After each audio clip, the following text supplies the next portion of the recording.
સરકારના આદેશ બાદ પણ શાળાઓ દ્વારા નિયમોનો જાણે ઉલાળ્યો કરવામાં આવી રહ્યો છે।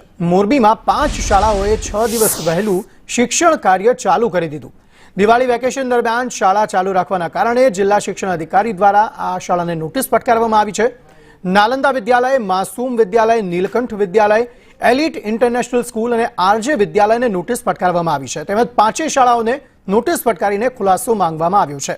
તો નીલકંઠ વિદ્યાલય દ્વારા વરસાદ અને પૂરની સ્થિતિ તેમજ ધોરણ 10 અને 12ની બોર્ડની પરીક્ષા વહેલી શરૂ થતી હોવાનું કારણ આપવામાં આવ્યું છે।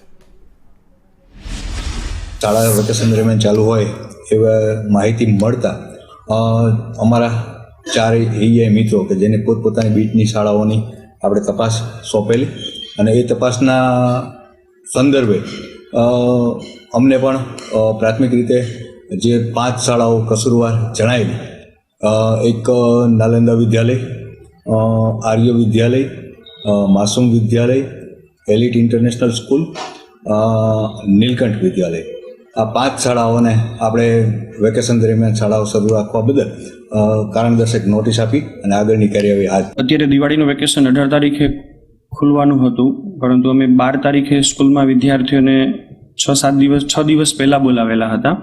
10મા 12માની બોર્ડની પરીક્ષા દર વર્ષે 12 થી 15 માર્ચ દરમિયાન શરૂ થતી હોય છે, પરંતુ આ વર્ષે ગુજરાત શિક્ષણ બોર્ડે એ પરીક્ષા 27 ફેબ્રુઆરીથી લેવાનું શરૂ કરેલ છે।